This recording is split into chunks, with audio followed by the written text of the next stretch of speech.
A pleasant afternoon, everyone. For today, we will be having the continuation for the lesson for La Liga Filipina.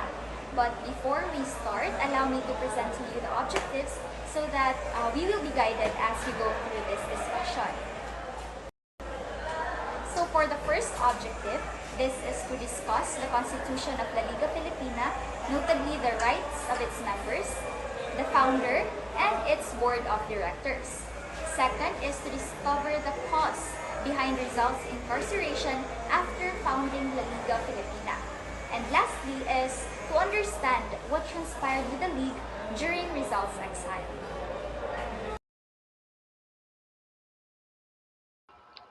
The Constitution of La Liga Filipina granted its members several rights.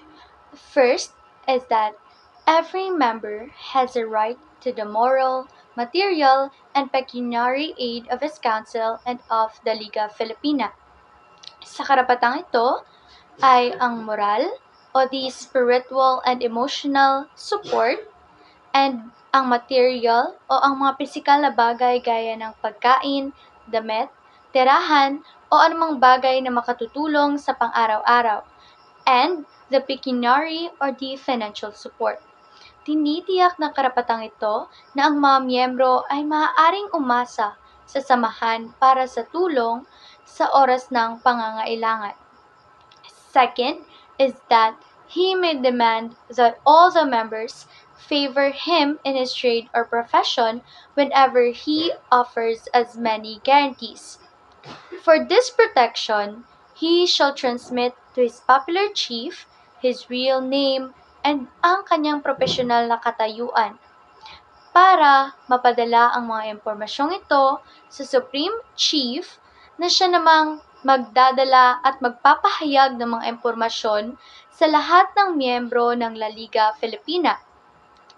Ang probisyong ito ay naglalayong lumikha ng isang network ng mutual na suporta at patronahe sa mga miyembro.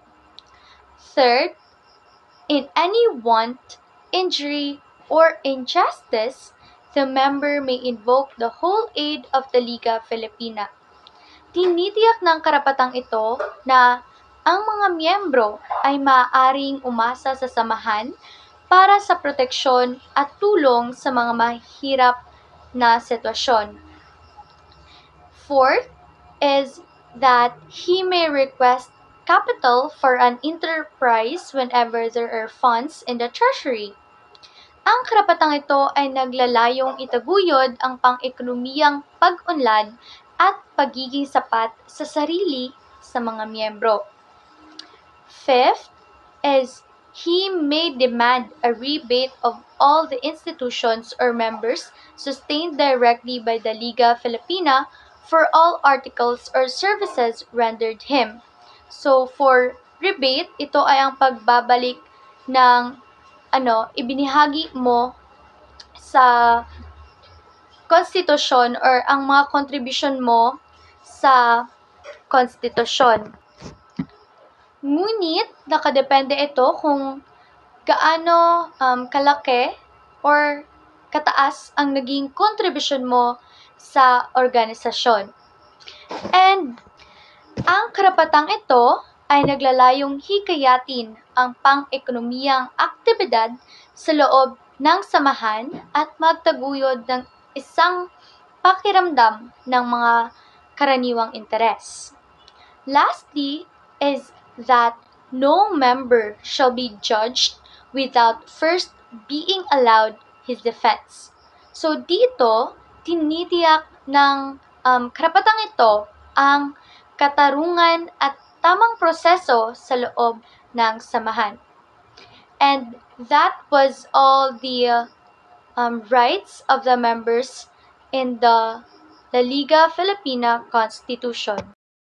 Now, we are constantly talking about La Liga Filipina, its aim, and kung ano nga ba ang purpose ng La Liga Filipina. But are we really knowledgeable about the persons behind kung bakit nabigyang buhay ang La Liga Filipina? That's why at this juncture, we will be talking about the founder and the board members of the La Liga Filipina Constitution. So first, we have here Dr. Jose Rizal. Ano nga ba ang naging parte o ano nga ba ang naging role ni Jose Rizal sa pagtatag ng La Liga Filipina? Now, as we can remember, nung pinalaganap ang La Solidaridad, kinailangan ni Rizal na kumuha ng financial assistance mula sa mga Manila Filipino patriots and other neighboring provinces. That's why they collected these funds para may pang-production ng La Solidaridad. However, when the funds were collected and was forwarded sa Hispano-Americano Association, they noticed na parang kulang or like the budget was malversed and had anomalies. That's why this was during the time na Rizal realized that disorderly and ill-coordinated efforts wielded little to no efforts. So he planned the founding of the La Liga Filipina while he was still in Hong Kong. He too had prepared a constitution for this society, thinking that the time has come for concrete action. That's why, upon his arrival here in the Philippines on the night of July 3, 1892, sa bahay ni Doroteo Onjungco, they had a meeting along with other prominent patriots like Andres Bonifacio, Apolinario Matimbini, Deodato Arellano, and many others. So, during that meeting, doon nila tinalakay kung ano nga ba ang plano nila sa La Liga Filipina at kung sino-sino nga ba ang magiging kasapi nito. Now, we have tackled about the founder of the La Liga Filipina. Now, let's delve into the board members of the Constitution, particularly Ambrosio Salvador. So, Ambrosio Salvador, he was the president of the Constitution. During that time, he was the Gobernadorcillo of Quiapo, Manila, and he was also a part of the Masonry. So, his advocacy was for reform and not for revolution. Kasi nga, ang aim ng La Liga Filipina is for mutual protection and assimilation and not total independence from the Spain. Now, his duties as president involve, first is to continually watch over the life of his council. Second is to memorize the new and real names of all the councils. Third is to constantly study means to unite his subordinates and place them in quick communication. And others also included from the observation, the communication, and the petitions na kinakailangan ng council is siya ang naghahandle or nag-o-oversee kung ano nga ba ang current and ang pang-future situation ng council. But he was arrested on 1896 because pinagdudahan siya ng government ng Spain na he was a part of the Philippine Revolution against the Spaniards. Next ay si Agustin de la Rosa or ang fiscal ng La Liga Filipina Constitution. So Agustin de la Rosa was a propagandist and active in Masonry in the Philippines and ang leader ng Union Espiritista de Filipinas in Paco, Manila.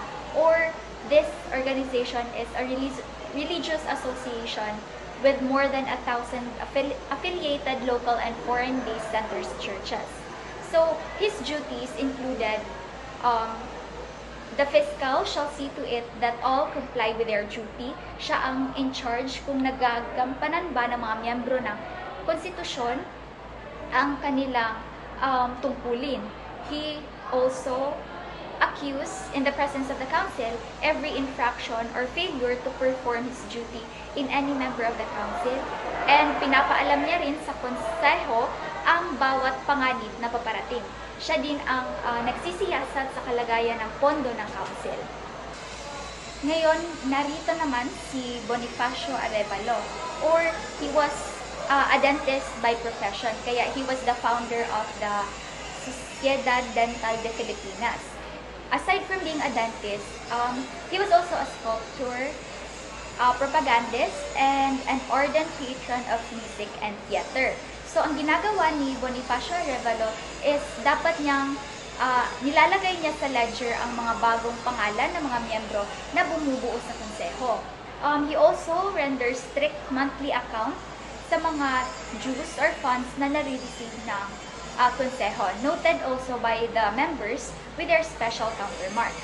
And lastly, siya rin ang nagbibigay ng resibo na itinatala sa ledger para sa bawat natatanggap nilang pondo ng konseho. Now we have the last member or ang secretary ng Constitution, which is si Diodato Arellano. So, si Diodato Arellano is ipinanganak siya sa Bulacan, Kinawan at Mamerta de la Cruz. So, if you're wondering why he didn't take the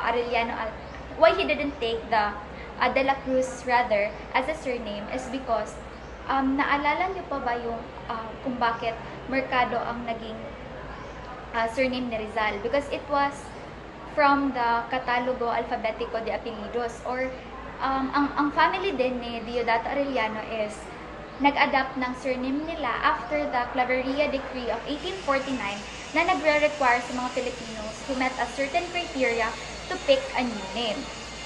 Now, after receiving his degree in bookkeeping, he worked as assistant clerk at the arsenal of the Colonial Army in Manila. Since siya ang brother-in-law ni Marcelo H. del Pilar, siya rin ang naging tagakalap ng salapi para sa mga Filipino sa Espanya nang kinailangan ni Marcelo H. del Pilar na tumakas patungong Espanya dahil sa pinaghihinalaan mga subversibong artikulo na lumalabas sa Diaryong Tagalog. Kaya noong 1892, sumama siya sa La Liga Filipina na again itinatag ni Jose Rizal at naging kalihim siya ng samahan or naging secretary siya ng samahan.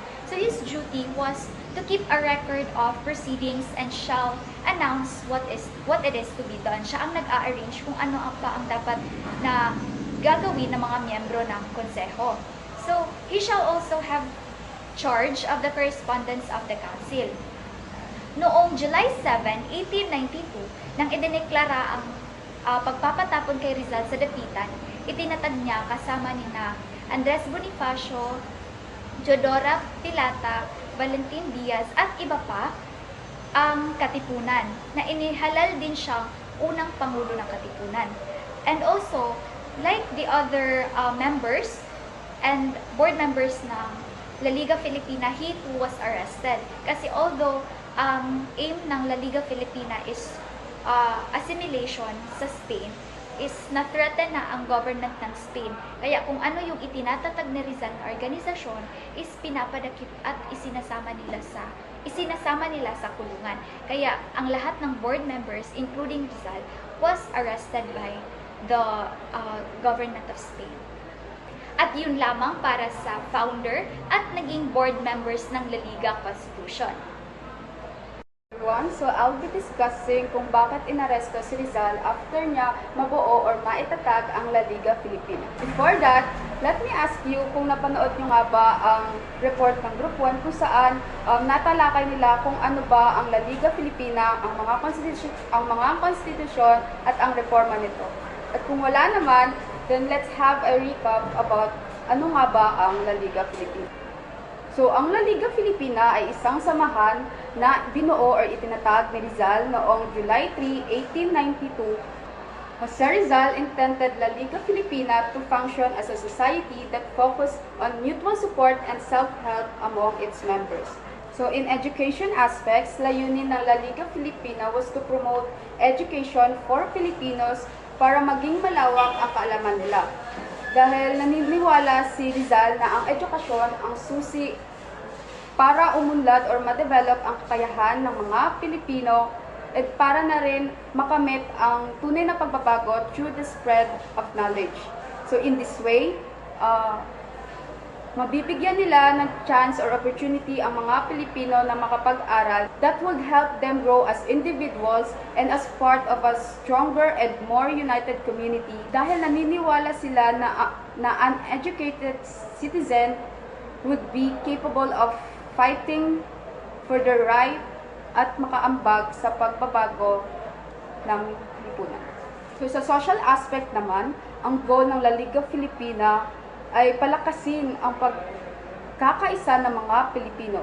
Layunin din dito na labanan ang mga kawalan ng katarungan or injustice at ang mga pang-aabuso na naranasan ng mga Pilipino mula sa Spanish colonial authorities. Through peaceful means, o mapayapang paraan at paghingi ng reforma. So layunin din ito na matulungan ang mga Pilipino at maipagtanggol ang mga karapatan nila sa korte at malabanan ang mga hindi makatarungang kaso na maaaring ipataw laban sa kanila. So sa ganitong paraan, umaasa ang La Liga Filipina na magkaroon ng mas patas na hustisya para sa mga Pilipino. Last one is ang pagpapahiram ng pera para sa mga gustong magsimula ng negosyo o ng mga proyekto.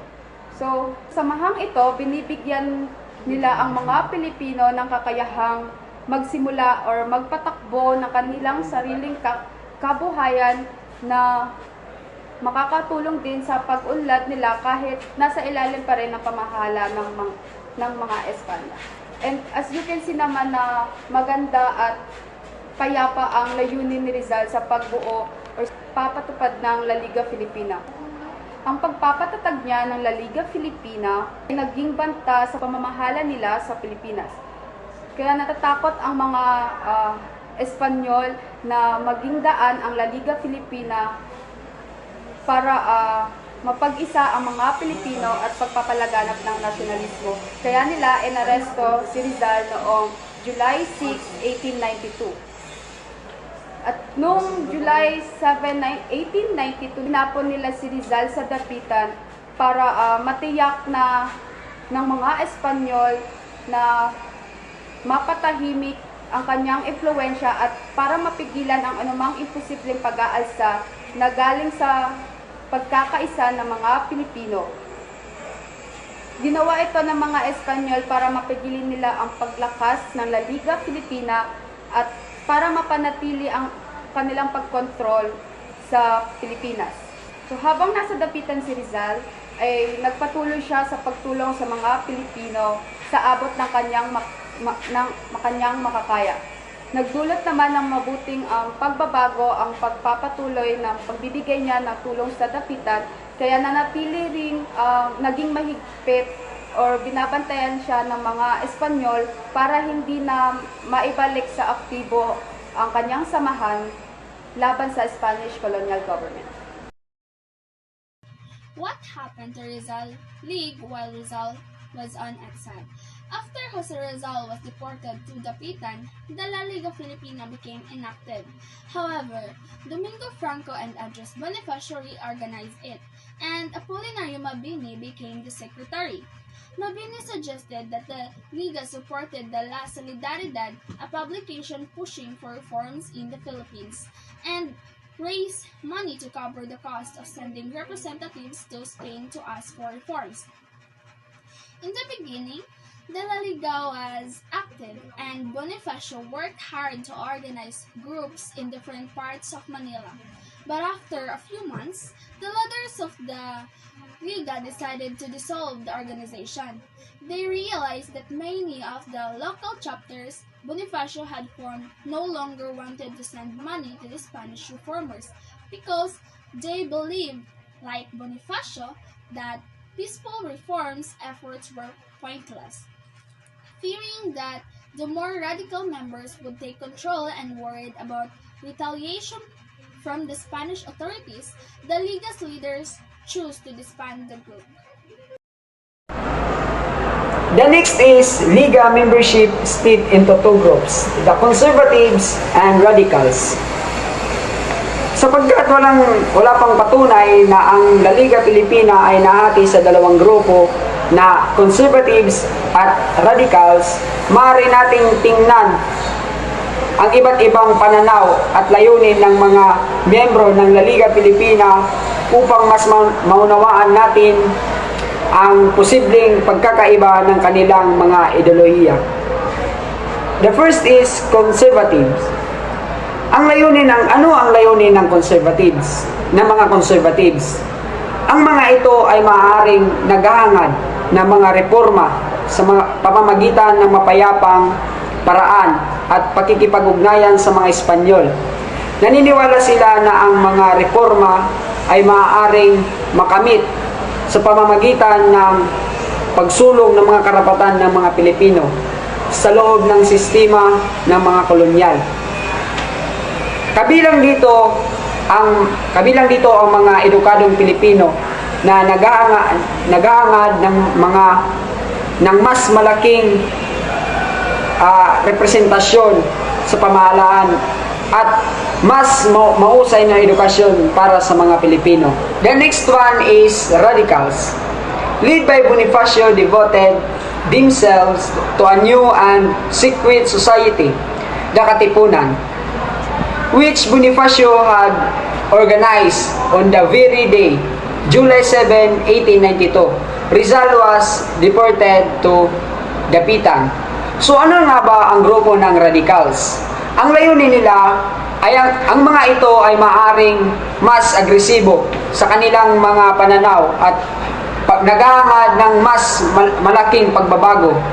Posibleng kasama na ang kalayaan mula sa Espanya. Naniniwala sila na ang mga reforma ay hindi sapat at kailangan ng mas radikal na mga hakbang upang makamit ang tunay na pagbabago. Maaaring kabilang sa mga ito ang mga Pilipino na nagnanais ng mas malayang pagpapasya at handang lumaban sa mga Espanyol upang makamit ito. At yun lang po ang pagkakaiba ng radical at conservatives.